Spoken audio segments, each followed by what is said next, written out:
जब हम कंपैटिबिलिटी देखते हैं ना दो लोगों के बीच में, तो उसमें ना बहुत सारे फैक्टर्स होते हैं, जिसमें से मांगलिक दोष एक फैक्टर है। 10% आप उसको वेटेज दे सकते हैं। रिमेनिंग 90% और बहुत सारी चीजें हैं जो ये डिफाइन करती है कि आपकी मैरिज चलेगी कि नहीं चलेगी। ठीक है, तो मांगलिक दोष उतना इंपॉर्टेंट नहीं है। अगर आपके बाकी सब फैक्टर्स अच्छे हैं, बाकी पैरामीटर्स बहुत अच्छे हैं मैरिज के लिए, तो आप इसको इग्नोर कर सकते हैं। लेकिन अगर आपकी मैरिज अच्छी नहीं दिख रही है, कंपैटिबिलिटी अच्छी नहीं दिख रही है, तो फिर अगर मांगलिक दोष है तो एक और एड ऑन पॉइंट उसमें हो जाएगा कि ये भी एक प्रॉब्लम दिखती है, इसकी वजह से मैरिज में प्रॉब्लम आ सकती है। कि अगर हम फ्राइडे को ड्रिंक करें तो उससे हमारा वीनस अच्छा हो जाता है, तो ऐसी भी चीज होती है? नहीं, ऐसा बिल्कुल नहीं होता। सबसे पहले तो देखिए कि ड्रिंक यानी कि अल्कोहल का वीनस से कोई रिलेशन नहीं। तो जिसने ये शुरू किया है ना, उनको टेस्टोलॉजी का बेसिक्स भी नहीं आते। अल्कोहल क्या है? लिक्विड है और इथेनॉल है, मतलब वो उड़ जाता है। अल्कोहल है ना, तो जो चीज इवेपोरेट हो जाती है ना, वो या तो सैटर्न या राहु से है, because Rahu is like a smoke. ठीक है, सैटर्न एयर एलिमेंट है, प्लस उसके अंदर लिक्विड होता है, तो मून हो गया। तो उसमें तो वीनस तो इंक्लूड ही नहीं हो रहा है कहीं से भी। तो जो चीज वीनस से गवर्न नहीं है, आप उसको यूज करके कैसे वीनस को अच्छा करोगे?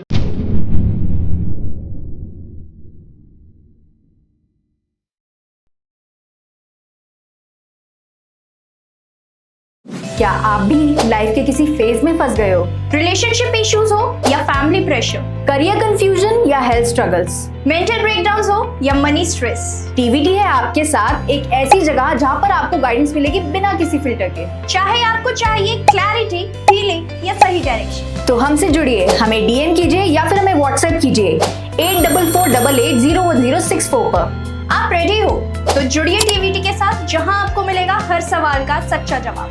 TVT, real talks, real health, real you. Hello everyone, welcome to another special episode of TVT. So today we are here with a special guest who is a professional and a renowned astrologer, numerologist and a palmist. So let's welcome our honor of guest Mr. Sanidhya Tyagi. Hello sir. Thank you so much इस podcast में मेरे को बुलाने के लिए।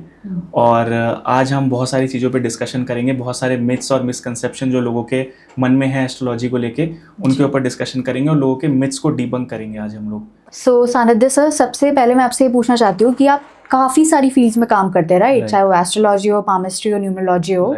So basically आपने journey अपनी start कैसे करी? तो मेरी ये जो जर्नी है ना एस्ट्रोलॉजी के फील्ड में, ये 2017 से स्टार्ट हुई थी। तो इट्स बीन ऑलमोस्ट 8 ईयर्स जब से मैं इस फील्ड से जुड़ा हुआ हूँ। इससे पहले मैंने जो अपनी पढ़ाई करी थी, मैं इंजीनियर हूँ बाय एजुकेशन। मैंने स्पेस साइंस इंजीनियरिंग पढ़ी थी यूएस से। और जब मैं वो पढ़ रहा था ना, एस्ट्रोनॉमी ऑफ प्लैनेट्स, वहाँ से मेरे को क्यूरियोसिटी जनरेट हुई कि मैं एस्ट्रोलॉजिकल इम्पैक्ट भी समझूं कि प्लैनेट्स का एस्ट्रोलॉजिकल इम्पैक्ट क्या है हमारी लाइफ के ऊपर। उससे पहले मेरे पेरेंट्स ना बहुत सारे एस्ट्रोलॉजर्स के पास जाते थे, जहाँ से अलग अलग प्रिडिक्शंस लेके आते थे, ठीक है, जो बहुत ही कंफ्यूजिंग था। तो मेरे को लगा कि क्यों ना मैं खुद ही एक्सप्लोर करूं। और जब मैंने पढ़ना शुरू किया, जानना शुरू किया, तो मेरे को पता चला कि मार्केट में कितना मिसकॉन्सेप्शन है इस फील्ड को लेके। आज के टाइम पे अगर आप देखोगे तो एस्ट्रोलॉजर को एक बाबा समझा जाता है ना, पेड़ के नीचे कोई बैठा हुआ बाबा। बट एस्ट्रोलॉजी का फील्ड उससे बहुत ऊपर है। एस्ट्रोलॉजी को लोगों ने रेमेडीज से जोड़ दिया है, रेमेडीज से बहुत ऊपर है एस्ट्रोलॉजी का field.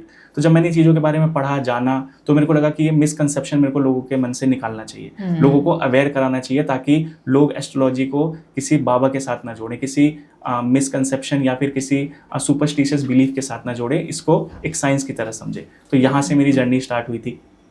And for past 5 years मैं कंसल्टेशंस दे रहा हूँ, ठीक है, और मैं पढ़ा रहा हूँ। I teach astrology, numerology, right. तो ये मेरी जर्नी रही है इस पर्टिकुलर फील्ड में। That's great sir.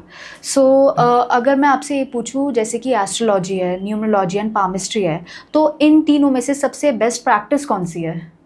देखिए, बेस्ट प्रैक्टिस कुछ नहीं होता है, डिपेंड करता है आपकी रिक्वायरमेंट क्या है, आप क्या जानना चाहते हो।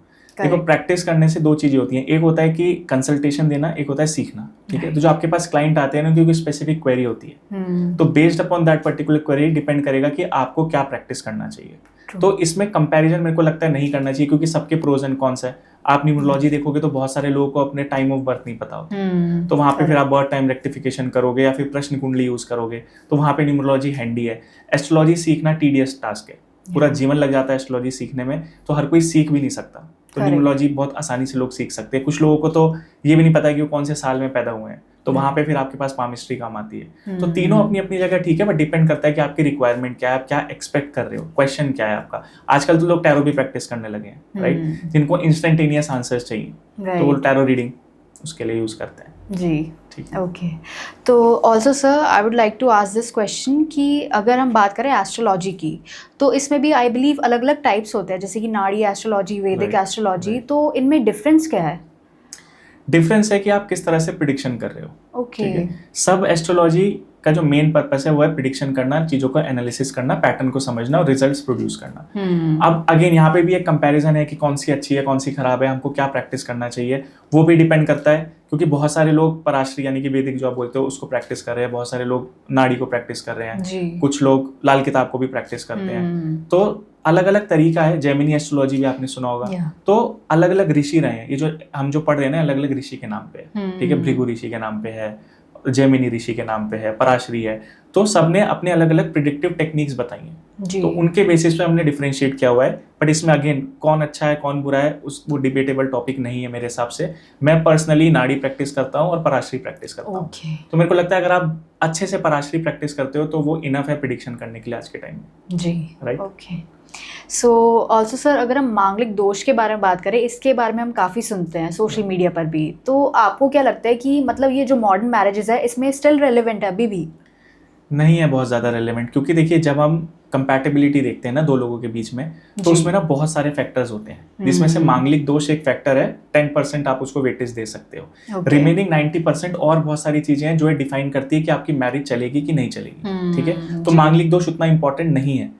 अगर आपके बाकी सब फैक्टर्स अच्छे हैं, बाकी पैरामीटर्स बहुत अच्छे हैं मैरिज के लिए, तो आप इसको इग्नोर कर सकते हो। लेकिन जी। अगर आपकी मैरिज अच्छी नहीं दिख रही है, कंपैटिबिलिटी अच्छी नहीं दिख रही है, तो फिर अगर मांगलिक दोष है तो एक और एड ऑन पॉइंट उसमें हो जाएगा कि ये भी एक प्रॉब्लम दिखती है, इसकी वजह से मैरिज में प्रॉब्लम आ सकती है। जी। और मांगलिक दोष होना कोई प्रॉब्लम वाली चीज नहीं है, ये कोई दोष नहीं है। बिकॉज अगर आप देखोगे तो 12 में से 5 लोगों की मांगलिक होती ही है। करेक्ट। तो अगर 12 में से 5 लोग मांगलिक है तो ऑलमोस्ट 50% हो गया ना। 50% जनरेशन तो मांगलिक हो ही गई। अगर 50% पॉपुलेशन मांगलिक है तो उसको आप एक दोष नहीं बोल सकते। तो 50% लोग मतलब मांगलिक दोष के अंदर फॉल कर जाएंगे। पहले के टाइम पे इंपॉर्टेंट क्यों था, जो मुझे लगता है, मैं 2-3 आपको पॉइंट्स बता देता हूँ। सबसे पहली चीज ये कि पहले के टाइम पे ना लोग ये बोलते थे कि मांगलिक की नॉन मांगलिक की शादी कराओगे तो कोई एक इंसान मर जाएगा, किसी फीमेल का स्पाउस मर जाएगा। पहले के टाइम पे लोगों के मरने के अलग अलग रीजंस होते थे। सपोज करो कोई इंसान ट्रैवल कर रहा है, मांगलिक जो लोग होते हैं ना उनके अंदर एनर्जी ज्यादा होती है, एक्सीडेंट प्रोन होते हैं, सर्जरीज इंजरीज प्रोन होते हैं। तो सपोज करो आप ट्रैवल कर रहे हो, सुनसान रास्ते पे जा रहे हो, आपका एक्सीडेंट हो गया, वहां पे मर जाओगे। मरना आसान है। आज के टाइम पे आप एम्बुलेंस आपको हॉस्पिटल पहुंचा देगी। पहले के टाइम पे जो लोग थे ना वो वॉर में जाते थे, तो उस समय फीमेल के लिए ना बहुत इंपॉर्टेंट था कि उसके स्पाउस की लॉन्जिविटी अच्छी रहे, उसको कंसीडर करते थे। फीमेल्स डिपेंडेंट थी अपने स्पाउस के ऊपर, राइट। आज भी हैं। बट स्टिल अगर आज के टाइम पे किसी फीमेल के हस्बैंड एक्सपायर हो जाते हैं तो उसके पास अपॉर्चुनिटी है पैसा कमाने के लिए, बाहर निकलने के लिए, लाइफ को एक्सप्लोर करने के लिए। पहले नहीं था। तो पहले आप मेक श्योर करना चाहते थे कि लॉन्जिविटी अच्छी रहे, तो उस लॉन्जिविटी को अच्छे रखने के लिए लोग बोलते थे कि मांगलिक से शादी कराओ, ताकि उनकी एनर्जी मैच हो जाए, उनकी वाइब्रेशन मैच हो जाए और दोनों की लाइफ अच्छी चले as a married couple. But ऐसा नहीं है कि मांगलिक या नॉन मांगलिक की शादी कराने से कोई एक इंसान मर जाता है। और अगर चलो मान भी लेते हैं मर जाता है, विच इज नॉट ट्रू, तो आज के टाइम पे तो वो इतना इंपॉर्टेंस है नहीं ना, क्योंकि आपके पास ऑप्शन है। अब तो लोग डिवोर्स भी लेने लगे हैं, पहले तो लोग डिवोर्स भी नहीं लेते थे। तो अब आप डिवोर्स ले रहे हो या आपके स्पाउस का डिमाइस हो रहा है, प्रॉब्लम तो दोनों में ही है। ठीक है, और ऐसा बिल्कुल नहीं है कि मांगलिक दोष है या कोई इंसान मांगलिक है तो उसकी शादी में प्रॉब्लम होगी, उसकी शादी नहीं होगी। बहुत सारे लोग तो एज अ रेमेडी आपने देखा होगा कि एक मांगलिक इंसान की पेड़ से शादी करा देते हैं। जी। बोलते हैं कि हमने एक बार शादी करा दी, नेक्स्ट मैरिज अच्छी रहेगी। अब आपने पेड़ से शादी तो करा दी, अब क्या आप उस पेड़ के साथ हनीमून पे गए हो? नहीं गए, तो फिर शादी कैसे हो? उसको मैरिज नहीं कंसीडर कर सकते हम लोग। तो ऐसी बहुत सारी प्रैक्टिसेस चल रही हैं जो कि उस टाइम पे एप्लीकेबल थी, जरूरी था ये चीजें। बट अभी बहुत सारी चीजें चेंज हो गई हैं। तो मुझे लगता नहीं है कि मॉडर्न वर्ल्ड में मांगलिक दोष एक इतनी बड़ी चीज है जिसको आप पूरी तरह से कंसिडर करो कि मैरिज करनी है कि नहीं। बहुत सारे लोग आपने देखा होगा ना कि वो इसी के बेसिस पे डिसीजन ले रहे हैं कि मांगलिक है तो मांगलिक से ही शादी करेंगे। तो बहुत सारे अच्छे ऑप्शंस उनको मिलेंगे, लेकिन मांगलिक होने की वजह से वो उनको डिस्कार्ड कर देते हैं। तो उतनी इंपॉर्टेंस नहीं रह गई है। बट हाँ, अगर आप कंसिडर करना चाहते हो, कंसिडर करना चाहिए इस चीज को। अगर आपको बाकी चीजें कंपैटिबिलिटी वाइज अच्छी नहीं दिख रही है तो उसको कंसिडर करो, बिकॉज ये फिर प्रॉब्लम क्रिएट कर सकता है। बट सबकी लाइफ में करेगा ऐसा नहीं है। करेक्ट। ठीक। एंड ऑल्सो सर, जैसे कि हम बात करें एस्ट्रोलॉजी की या फिर न्यूमरोलॉजी की, तो इनमें काफ़ी रेमेडीज़ भी होती है, राइट? तो आपको क्या लगता है कि इन रेमेडीज़ की मदद से हम अपनी डेस्टिनी को एक्चुअली में चेंज कर सकते हैं? नहीं, डेस्टिनी नहीं चेंज कर सकते, लाइफ बेटर कर सकते हैं। Okay. देखो डेस्टिनी जो है ना वो चेंज नहीं होती कभी भी, किसी के पास इतनी पावर नहीं है कि वो अपनी डेस्टिनी को चेंज कर पाए, पहली चीज। दूसरा, जब हम कोई भी रेमेडी कर रहे हैं ना तो ये समझना इंपॉर्टेंट है कि हमारी उस रेमेडी से एक्सपेक्टेशन क्या है। आपको ये पता होना चाहिए कि अगर मैं कोई भी रेमेडी कर रहा हूँ तो वो मुझे क्या रिजल्ट दे सकती है, मेरी लाइफ को कैसे बेटर बना सकती है। अगर आपको वो रियलिटी है, अगर रियलिटी चेक है आपके माइंड में, आपको मालूम है कि इस रेमेडी से क्या आउटकम आ सकता है, then it is fine, remedy करो, रेमेडी करने में कोई प्रॉब्लम नहीं है। बट कुछ लोग ये सोचते हैं कि रेमेडी करके जीवन बदल लूंगा, रेमेडी करके अपनी पूरी लाइफ को ट्रांसफॉर्म कर दूंगा, वो इम्पॉसिबल है। बिकॉज ऐसा कर पाना बिल्कुल भी पॉसिबल नहीं कि आप कोई भी एक रेमेडी करो उससे आपकी पूरी लाइफ ट्रांसफॉर्म हो जाए, क्योंकि आपके जीवन में जो भी आपको फल मिल रहे हैं वो सब कर्मों के मिलते हैं। अगर आप एक कर्म अच्छा कर रहे हो वो आपकी पूरी लाइफ के नेगेटिव जो आपने काम किए उसको नलीफाई नहीं कर पाएगा पूरी तरह से। रेमेडीज काम करती हैं, तो एक क्वेश्चन नहीं होना चाहिए कि रेमेडीज काम करती है कि नहीं, क्या काम करती है वो लोगों को नहीं पता है। लोग सोचते हैं कि रेमेडी करके हम कुछ भी कर लेंगे, वो पॉसिबल नहीं है। एग्जैक्टली। ठीक है। तो सर ऑल्सो अगर हम काल सर्प दोष के बारे में बात करें तो इसके बारे में भी हमने काफी सुना है, तो एक बार आप हमें बता सकते हैं होता क्या है ये? काल सर्प दोष पैसा कमाने की मशीन है। ओके। ठीक है। अगर आप देखोगे तो किसी भी क्लासिक बुक को आप पढ़ोगे ना उसमें कहीं मेंशन नहीं है काल सर्प दोष, किसी ऋषि ने काल सर्प दोष के बारे में डिस्कशन किया ही नहीं है। ठीक है। 1970s 1980s में टर्म निकल के आया है अचानक से कि काल सर्प दोष कुछ होता है जी। तो अगर आप देखोगे कि इसके ऊपर रिसर्च कितने साल की है, 50 साल की। हम जो साइंस पढ़ रहे हैं वो हजारों साल पुरानी है, हम जो चीजें पढ़ रहे हैं वो हजारों साल पुरानी चीजें हैं। अभी आप 50 साल पे रिसर्च करके बोलते हो कि काल सर्प दोष हमने इन्वेंट कर दिया, एक नई चीज हमको पता चल गई। ऐसा कैसे हो सकता है कि इतने सारे सेजेस हैं, इतने सारे ऋषि हैं जिन्होंने बुक्स लिखी हैं, हर ऋषि हर सेज उसको मेंशन करना भूल गया और किसी एक एस्ट्रोलॉजर ने इसको आइडेंटिफाई कर लिया कि ये भी एक दोष होता है। नहीं है, ये सिर्फ पैसा कमाने के लिए काल सर्प दोष कुछ होता ही नहीं है। ठीक है, क्योंकि ऐसा नहीं हो सकता कि कोई एक कॉन्सेप्ट था एस्ट्रोलॉजी के अंदर और सारे ऋषि उसको लिखना भूल गए या उनको पता नहीं था, तो नहीं है। वो पैसा कमाने के लिए बहुत पूजा होती है, लोगों से पैसा कमाया जा रहा है, डराया जा रहा है काल सर्प दोष के ऊपर। ओके। सो सानिध्य सर, हम अक्सर ये भी सुनते हैं कि जब भी हमें कोई अच्छा काम स्टार्ट करना है तो उसके लिए हमें मुहूर्त देखना होता है, तो ऐसी भी कोई चीजें होती है, मतलब ये चीजें मैटर करती हैं? डेफिनेटली, बिल्कुल मैटर करती है। देखिए मुहूर्त को लेके मैं आपको दो चीजें बताऊंगा। एक होता है जनरल मुहूर्त, आपने देखा होगा कि आज का दिन अच्छा है, आज आप ये कर सकते हो। एक होता है पर्सनल मुहूर्त। ठीक है। तो जनरल मुहूर्त होता है कि कौन सा दिन किसी भी पर्टिकुलर काम को करने के लिए अच्छा है, उस दिन कोई भी इंसान उस काम को करता है तो वो अच्छा रहेगा। एक होता है पर्सनल मुहूर्त। पर्सनल मुहूर्त मतलब कि क्या वो मुहूर्त, वो पर्टिकुलर दिन, वो पर्टिकुलर तिथि मेरे लिए अच्छी है कि नहीं। तो जनरली लोग क्या करते हैं ना कि जनरल मुहूर्त को फॉलो करते हैं कि जनरली ये मुहूर्त अच्छा है तो हम भी इस काम को करें, सब लोग इस दिन शादी करें तो मैं भी करूंगा, बहुत अच्छा दिन होता है ना। जैसे आपने सुना होगा कि देवउठनी एकादशी होती है, उस दिन बहुत लोग शादी करते हैं, है ना, कि बहुत अच्छा मुहूर्त है। तो वो मुहूर्त अच्छा है, वो जनरली अच्छा मुहूर्त है, लेकिन आपके लिए अच्छा है कि नहीं वो चेक करना इंपॉर्टेंट है। इसलिए मैं हमेशा बोलता हूँ, मैं अपने स्टूडेंट्स को हमेशा ये बात बोलता हूँ कि आप अगर मुहूर्त चेक कर रहे हो ना, हमेशा पर्सनल मुहूर्त को प्रेफरेंस दो, क्योंकि जनरल मुहूर्त जनरल है दुनिया के लिए, बट अगर वो पर्सनली आपके लिए मुहूर्त अच्छा नहीं है तो अच्छे रिजल्ट्स नहीं मिलेंगे। और हाँ, मुहूर्त का बहुत इंपॉर्टेंट इम्पैक्ट होता है। सपोज करो कभी कभी आप देखते हो कि लोगों की कुंडली मैच नहीं हो रही है, कंपैटिबिलिटी अच्छी नहीं है, तो बोलते हैं कि हम क्या करें कि शादी फिर भी अच्छी हो जाए, शादी करनी है हमको, कंपैटिबल नहीं है। पहले तो बिहेवियर चेंजेस हैं कि आप अपने अंदर चेंजेस लेके आओ, पहले फिगर आउट करो कि क्यों मैरिज में चैलेंजेस आएंगे। उसके बाद अगर आप सही मुहूर्त पे शादी कर लेते हो तो वो डेफिनेटली जो भी आपकी कंपैटिबिलिटी इशू है कुंडली की तरफ से उसको रिजॉल्व किया जा सकता है, बिकॉज सही मुहूर्त पे शादी करने से पॉसिबिलिटी बढ़ जाएगी कि आपकी मैरिज अच्छी चलेगी। Okay, great sir. And also sir, अगर हम लाल किताब एस्ट्रोलॉजी के बारे में बात करें तो आप ये बता सकते हैं कि ये कितनी एक्यूरेट है? बिल्कुल भी एक्यूरेट नहीं है। देखो एस्ट्रोलॉजी जो चलती है ना, 3 चीजों पे चलती है, एक हाउसेस, एक राशि और एक प्लैनेट्स। लाल किताब में ना उन्होंने हाउसेस को, राशि को उतनी सिग्निफिकेंस दी नहीं है, उनके लिए राशि मैटर ही नहीं करती है, वो पूरी की पूरी कुंडली हाउसेस पे देख रहे हैं। अगर आप राशि को रिमूव कर दोगे तो फिर सिग्निफिकेंस ही खत्म हो गया ना पहले तो पूरी तरह से। और अगर आप लाल किताब के लोगों के डिस्कशन सुनोगे, उनके बारे में जो बात करते हैं लाल किताब को लेकर, उसको भी सुनोगे तो आपको अपने आप रियलाइज हो जाएगा कि ये चीजें काम नहीं करेंगी, बिल्कुल भी काम नहीं करेंगी, क्योंकि इररेलेवेंट है वहाँ पे चीजें। बहुत सारे ऐसे आपको वीडियोस दिख जाएंगे लाल किताब के ऊपर लोगों को डिस्कशन करते हुए कि आप खुद फिगर आउट कर लोगे। अगर आप एस्ट्रोलॉजर नहीं भी हो तो भी आप फिगर आउट कर लोगे यार ये रेलेवेंट नहीं है इन्फॉर्मेशन। तो लाल किताब काम नहीं करती है, क्योंकि वहाँ पे राशि को ही इंक्लूड नहीं किया हुआ है जी, राइट, जो कि एक बहुत इंपॉर्टेंट एस्पेक्ट है एस्ट्रोलॉजी। 3 ही चीजों पे तो चल रही है, प्लैनेट्स के ऊपर, हाउसेस के ऊपर और राशि के ऊपर। राशि को आप इंक्लूड ही नहीं कर रहे हो, फिर बचा क्या देखने के लिए। ट्रू। ठीक है। जी, ऑल्सो सर आजकल हम सोशल मीडिया पर भी काफ़ी मतलब ट्रेंड्स देखते हैं, तो उसमें एक ट्रेंड ये भी था कि अगर हम फ्राइडे को ड्रिंक करें तो उससे हमारा वीनस अच्छा हो जाता है, तो ऐसी भी चीज़ होती है? नहीं नहीं, ऐसा बिल्कुल नहीं होता। सबसे पहले तो ये देखिए कि ड्रिंक यानी कि अल्कोहल, Right. अल्कोहल का वीनस से कोई रिलेशन नहीं है। ओके। तो जिसने ये शुरू किया है ना, उनको एस्ट्रोलॉजी का बेसिक्स भी नहीं आता। अगर वो एस्ट्रोलॉजी का बेसिक्स भी समझ लेते तो पहले तो उनको ये पता चलता कि अल्कोहल को वीनस से कनेक्ट नहीं कर सकते। अल्कोहल क्या है? लिक्विड है और इथेनॉल है, मतलब वो उड़ जाता है। अल्कोहल है ना, तो जो चीज इवेपोरेट हो जाती है ना, वो या तो सैटर्न या राहु से गवर्न है, because Rahu is like a smoke. ठीक है, सैटर्न एयर एलिमेंट है, प्लस उसके अंदर लिक्विड होता है, तो मून हो गया। तो उसमें तो वीनस तो इंक्लूड ही नहीं हो रहा है कहीं से भी। तो जो चीज वीनस से गवर्न नहीं है, आप उसको यूज करके कैसे वीनस को अच्छा करोगे, पहली चीज। दूसरी चीज, आप जनरली देखो कि जो लोग शराब पीते हैं, रेगुलरली शराब पीते हैं, या फ्राइडेज को ही मान लेते हैं शराब पीते हैं, जी। तो मोस्टली हम लोग क्या कर रहे हैं ना कि रेमेडीज में हमारा प्रेफरेंस ये हो गई है कि हम ना नॉन लिविंग सिग्निफिकेशंस की रेमेडी करते हैं। नॉन लिविंग सिग्निफिकेशन की रेमेडी उतनी जल्दी इंपैक्ट नहीं करती है जितनी जल्दी लिविंग सिग्निफिकेशन की करती है। तो सपोज करो आप ड्रिंक करते हो हर फ्राइडे को और फिर वाइफ से आके झगड़ा करते हो, वाइफ को मारते पीटते हो, तो अगर आप वाइफ के साथ मिसबिहेव कर रहे हो तो फ्राइडे को शराब पीने से वीनस अच्छा नहीं होगा, आपका वीनस खराब ही रहेगा वो। तो हमेशा ये जितनी भी नॉन लिविंग सिग्निफिकेंस से जुड़ी हुई रेमेडीज है ना, ये इतनी जल्दी रिजल्ट्स नहीं देंगी। अगर आपको रेमेडीज करनी है तो उस प्लैनेट से रिलेटेड जो लिविंग सिग्निफिकेशंस है उनकी रेमेडीज करनी चाहिए। तो फ्राइडे को शराब पीने से लिवर खराब होगा, किडनी खराब होगी, वीनस अच्छा नहीं होगा। जी, ठीक है, बिल्कुल नहीं होगा। ओके। सो ऑल्सो सानिध्य सर, अगर हम जैसे कि अपने मोबाइल नंबर्स के बारे में बात करें तो आपको क्या लगता है कि ये मतलब समहाउ हमारी लाइफ को अफेक्ट करते हैं?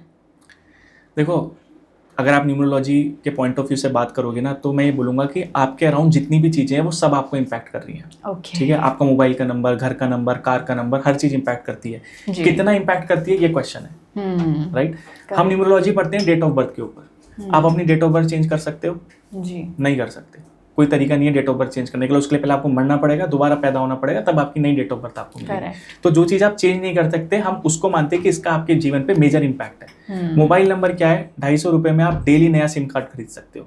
तो जिस चीज़ को मैं डेली चेंज कर सकता हूँ, डेली एक नया सिम कार्ड खरीद सकता हूँ 250 रुपये खर्च के, आप सोचो उसका कितना इंपैक्ट है। मैं ये नहीं बोल रहा हूँ नहीं है, बट आप ये समझो कितना है, 1%, 2%, 5%। बट लोग बोलते हैं कि आपके मोबाइल नंबर से पूरी डेस्टिनी चेंज हो जाएगी, लाइफ चेंज हो जाएगी। वो नहीं हो सकता, पहली चीज़। दूसरी चीज़, हम एस्ट्रोलॉजी पढ़ रहे हैं, सालों की रिसर्च है। मोबाइल पे कितने दिन की रिसर्च है? अगर आप इंडिया में देखो ना, 1990s में लोगों ने मोबाइल यूज करना शुरू किया था। चलो मान लेते हैं तब से अगर रिसर्च चल रही है तो 20 साल, 25 साल की रिसर्च के ऊपर आप कैसे कुछ भी इंप्लाई कर सकते हो कि हाँ ये आपके जीवन में इम्पैक्ट करता है। जी। तो मोबाइल नंबर हो, गाड़ी का नंबर हो, घर का नंबर हो, कोई भी नंबर हो, इम्पैक्ट सब चीज का है, लेकिन नेग्लिजिबल है क्योंकि आप उनको चेंज कर सकते हो। और मोबाइल नंबर तो मैंने आपको बोला ना, डेली चेंज हो सकता है। राइट। तो जो चीज़ मैं डेली बदल सकता हूँ, तो आप सोचो कि 250 रुपीज़ में अगर मैं अपनी किस्मत बदल पा रहा हूँ, तो फिर वो नहीं कर रही है काम, नहीं है उतना इम्पैक्ट कि आपकी पूरी लाइफ को चेंज करे वो। राइट। ठीक है, तो इतना इम्पैक्ट नहीं है। तो अगर आपका मोबाइल नंबर ठीक नहीं है, डरने वाली बात नहीं है कोई। आपकी पूरी लाइफ उससे नहीं चल रही है, आपकी कुंडली है, आपके न्यूमरोलॉजी के हिसाब से डेट ऑफ बर्थ है, इतनी सारी चीज़ें हैं। अब खाली मोबाइल नंबर से अगर जीवन चलने लगेगा तो फिर कैसे होगा? पहले के टाइम पे आप देखो, घर के अंदर एक टेलीफोन होता था, BSNL वाला लैंडलाइन। एक फैमिली के अंदर 10 लोग उसको यूज करते थे, जॉइंट फैमिली में 15 लोग यूज करते थे। सेम नंबर 15 लोग यूज कर रहे हैं, 15 लोग अलग जीवन जी रहे हैं। नंबर तो सबका सेम है ना, तो अलग जीवन क्यों हुआ? जीवन सेम होना चाहिए था उनका, बट नहीं है। क्यों? क्योंकि उस नंबर का इम्पैक्ट है नहीं उनके जीवन पे। अगर होता तो सबके ऊपर सेम इम्पैक्ट देखने को मिलता। तो नहीं करता है मोबाइल नंबर इतना इम्पैक्ट आपके जीवन में। बिल्कुल सर। एंड ऑल्सो अगर हम गोचर और दशा के बारे में बात करें तो सर आपको क्या लगता है कि मतलब ये कितनी इंपॉर्टेंट है अगर हम बात करें प्रेडिक्शंस के कॉन्टेक्स्ट में? देखो, जब भी हम प्रिडिक्शन करते हैं उसमें 2-3 चीजें देखी जाती हैं। एक गोचर होता है जिसको हम ट्रांजिट बोलते हैं, एक दशा होती है। दशा भी अलग अलग तरह की दशाएं होती हैं। देखिए, दशा और गोचर दोनों काम करते हैं, लेकिन आप ये समझिए कि गोचर का जो मेन काम होता है ना, वो होता है कि किसी भी इवेंट को ट्रिगर करना। ओके। गोचर इवेंट को ट्रिगर कर सकता है जी। गोचर का काम है कि वो एक इवेंट को ट्रिगर करेगा। अगर आपकी दशा और आपका चार्ट उस इवेंट के लिए फेवरेबल होगा तो वो इवेंट डेफिनेटली आपकी लाइफ में हो जाएगा। लेकिन अगर दशा फेवरेबल नहीं है, उस इवेंट के लिए चार्ट फेवरेबल नहीं है, चार्ट में कॉम्बिनेशंस नहीं है, तो खाली गोचर से कभी भी रिजल्ट नहीं मिलेंगे। जैसे फॉर एग्जांपल अभी आप देखो तो वीनस एक्सॉल्टेड जिन लोगों का है पाइसिस में होगा, तो सैटर्न का भी जो ट्रांजिट है वो पाइसिस में हो रहा है। ठीक है, तो सबके वीनस के ऊपर से सैटर्न का ट्रांजिट हो रहा है। जी। हर इंसान को पैसा नहीं मिलेगा ना करियर से। उन लोगों को मिलेगा जिनकी दशा चल रही है, जिनके मनी वाले हाउसेज एक्टिव हैं, जिनके चार्ट में कॉम्बिनेशंस है पैसा कमाने वाले, मिलियनेयर बनने वाले, बिलियनेयर बनने वाले, उनके लिए अच्छा टाइम है डेफिनेटली। वो सैटर्न के ट्रांजिट में एक्सॉल्टेड वीनस वाले लोग पैसा कमा लेंगे। लेकिन दशा फेवरेबल होनी चाहिए, चार्ट में कॉम्बिनेशन होनी चाहिए, तो ये साथ में मिलकर काम करते हैं जी। इंडिविजुअली ट्रांजिट रिजल्ट प्रोड्यूस नहीं कर सकता, ट्रांजिट बस ट्रिगर करेगा कि सपोज करो 10th हाउस से मेलिफिक ट्रांजिट हो रहा है, मार्स का ट्रांजिट हो रहा है, तो 10th हाउस से अगर मार्स का ट्रांजिट हो रहा है ना, तो आपके ऑफिस में डिस्प्यूट्स हो जाएंगे, लड़ाई झगड़े होंगे। अगर दशा फेवरेबल होगी जॉब चेंज के लिए, तो आप उस लड़ाई झगड़े की वजह से जॉब चेंज कर लोगे, दशा फेवरेबल नहीं होगी तो वहीं पे ऑफिस में झगड़ा करते रहोगे। तो दशा रिजल्ट प्रोड्यूस करती है, गोचर नहीं करता, गोचर सिर्फ ट्रिगर कर सकता है इवेंट्स को। Okay ji. एंड जैसे कि सर हम सोशल मीडिया पर भी काफ़ी चीज़ें देखते हैं, एस्ट्रोलॉजी को लेकर काफ़ी चीज़ें आती है, रील्स आती है, काफ़ी लोग प्रेडिक्शंस दे रहे होते हैं। तो आप ये बता सकते हैं कि मतलब लोगों को काफ़ी मिथ्स भी होते हैं चीज़ों को लेकर, तो अगर आपको कोई एक मेजर मिथ ब्रेक करना हो तो वो क्या होगा? देखिए अभी जो एस्ट्रोलॉजी है ना, ये मिथ से ही भर चुकी है, ठीक है। और मैंने जब ये जर्नी अपनी स्टार्ट करी थी, जब मैं सोशल मीडिया पे आया था, तो मेरा मेन पर्पस कंसल्टेशन देना या पढ़ाना नहीं था। अभी तो मैं कंसल्टेशन देता हूँ, पढ़ाता हूँ। तब मेरा मेन पर्पस ये था कि लोगों को अवेयर कराऊं, क्योंकि उससे 5-6 साल पहले मेरे को भी अवेयरनेस नहीं थी। लोग जो भी बोलते थे उसको मान लेता था, क्योंकि नॉलेज नहीं थी। जब तक नॉलेज नहीं होगी आपके अंदर अवेयरनेस नहीं आएगी। राइट। तो अगर आप सोशल मीडिया देखो तो सोशल मीडिया पूरी तरह से क्लटर्ड हो चुका है फॉल्स इन्फॉर्मेशन के साथ, मिसकंसेप्शन के साथ, है ना। तो उसको डिबंक करना जरूरी है। जैसे अभी आप लाल किताब के बारे में बात कर रहे थे ना मेरे से, कि लाल किताब काम करती है कि नहीं। लाल किताब का ही एक कॉन्सेप्ट है जो लोग बोलते हैं, लाल किताब जो लोग फॉलो करते हैं ना, कि अगर जुपिटर आपके केंद्र के हाउसेस में हो, 1st house, 4th house, 7th house या 10th हाउस, तो ऐसे लोगों को घर में मंदिर नहीं रखना चाहिए, घर में पूजा नहीं करनी चाहिए। अगर वैसा करेंगे तो उनके जीवन में प्रॉब्लम आएगी, इलॉजिकल है, कोई रेलिवेंस नहीं है। तो ऐसी बहुत सारी चीजें देखेंगे। देखो मैं आपको समझाता हूँ कि अगर आप एस्ट्रोलॉजी को समझोगे तो आपको ये चीजें समझ में आने लग जाएंगी कि जुपिटर के केंद्र में होने से क्या रिजल्ट मिलते हैं, और जुपिटर का केंद्र में होना आपके रिलीजियस एक्टिविटीज को कैसे इंपैक्ट करता है। ये जितने भी चारों केंद्र है ना, अगर इसमें से जुपिटर 7th हाउस में बैठा हो और फिर कोई ये चीज बोले, मैं फिर भी मान लूंगा, क्योंकि 7th हाउस में ना जुपिटर की डायरेक्शनल स्ट्रेंथ खत्म हो जाती है। तो ऐसे लोगों को बोला जाता है कि आपके जीवन में डायरेक्शनल स्ट्रेंथ की कमी है, तो गुरु से आपको स्ट्रेंथ लेनी पड़ेगी, गुरु से आपको गाइडेंस लेनी पड़ेगी, डायरेक्शन लेनी पड़ेगी। उसके लिए आप मंदिर जाइए, वहाँ पे आपको गुरु मिलेंगे, वहाँ पे आपको साधु संत मिलेंगे, है ना। पूजा करेंगे आप मंदिर जाके, तो आपके जीवन में प्रॉस्पेरिटी अबंडेंस आएगी। लेकिन 4th हाउस, 10th हाउस लगन में जुपिटर बैठा है, उनके लिए बिल्कुल भी एप्लीकेबल नहीं है। तो यही है कि लाल किताब में ना बहुत सारे ऐसे कॉन्सेप्ट है जिनके पीछे का कोई लॉजिक नहीं है, कोई रीजन नहीं है, बस लोग फॉलो किए जा रहे हैं। जी बिल्कुल। एंड सर अगर मैं आपसे ये पूछूं कि जो ऐसे लोग एस्ट्रोलॉजी में बिलीव ही नहीं करते हैं, तो आपको क्या लगता है कि उन्हें at least like once in a while session लेने चाहिए? बिल्कुल लेने चाहिए। देखो एस्ट्रोलॉजी में ना 2 चीजें हैं, एक होता है प्रिडिक्शन, एक होती है गाइडेंस, ठीक है। मोस्टली लोगों को चाहिए कि ना वो जब किसी से कंसल्टेशन लेने जा रहे हैं ना, उनको प्रिडिक्शन मिल जाए कि मेरे साथ 2 साल बाद क्या होगा, 5 साल बाद क्या होगा, 10 साल बाद क्या होगा। अगर वो प्रिडिक्शन नहीं भी लेते हैं, वो तो फिर भी होना है ना। ऐसा नहीं है कि मैंने किसी को बोला कि आपकी नेक्स्ट ईयर मैरिज होगी तो फिर उनकी मैरिज होगी, अगर मैं नहीं बोलता तो मैरिज नहीं होती। प्रिडिक्शन इंपॉर्टेंट नहीं है, इंपॉर्टेंट है गाइडेंस। क्योंकि लोग अगर अपने करियर में फेल हो रहे हैं, बिजनेस में फेल हो रहे हैं, मैरिज में फेल हो रहे हैं, वो प्रिडिक्शन बेस्ड नहीं है चीज, वो है गाइडेंस बेस्ड। क्योंकि उनको ये नहीं पता है कि उनकी मैरिज में चैलेंजेस क्या आएंगे, वो कोई नहीं पूछता, ना कोई बताता है। लोग पूछते हैं हमारी शादी कब होगी, लोग बोलेंगे 2028 में हो जाएगी, वो चले जाएंगे। लेकिन शादी कैसी चलेगी, अच्छी नहीं चलेगी, क्यों नहीं चलेगी कोई नहीं बताएगा, खराब रहेगी आपकी मैरिज। करेक्ट। मेरी प्रायोरिटी ये रहती है कि मैं हमेशा इंसान को पहले ये बताऊं कि आपको क्या चैलेंजेस आएंगे। शादी खराब होने के 50 रीजन है क्यों खराब रहेगी, तो ताकि इंसान को अवेयरनेस रहे कि मेरी लाइफ में क्या चैलेंजेस हैं मैरिज को लेके, क्या मैं उन चैलेंजेस को ओवरकम कर सकता हूँ कि नहीं। तो मैरिज से पहले अपने अंदर आपको चेंजेस लेके आओ, अपनी एक्सपेक्टेशन चेंज करो, नेचर चेंज करो, ताकि आपकी मैरिटल लाइफ अच्छी रहे। करेक्ट। राइट। तो इसलिए मेरे हिसाब से एस्ट्रोलॉजी को प्रिडिक्शन के लिए मत देखो, गाइडेंस के लिए देखो, ताकि आपको एक बेटर गाइडेंस मिलेगी, तो आप अपने फ्यूचर को मैप कर पाओगे, अपने प्लान कर पाओगे अपने जीवन को कि आपको आगे कहाँ जाना है। ठीक है। तो एक प्रोएक्टिव अप्रोच अगर आपको लाइफ में रखनी है ना, तो उसके लिए है एस्ट्रोलॉजी। इसलिए नहीं है कि मेरा बॉयफ्रेंड कब मेरे को अनब्लॉक करने वाला है, वो सब जानने के लिए एस्ट्रोलॉजी नहीं है। तो आपको प्रोएक्टिव बनाती है, आपको डिसीजन लेने में हेल्प करती है। तो ये काम है एस्ट्रोलॉजी का मेनली। ऑब्वियसली प्रिडिक्शन उसका फिर सेकेंडरी पार्ट है जी, but mainly it is more about guidance and consulting. Exactly. हमारे साथ इस पॉडकास्ट पे जुड़ने के लिए थैंक यू सो मच। और अगर आपको ये पॉडकास्ट अच्छा लगा है, वीडियो इन्फॉर्मेटिव लगी है, तो मेरे साथ जुड़ने के लिए आप मेरी इन्फॉर्मेशन स्क्रीन पे देख सकते हैं।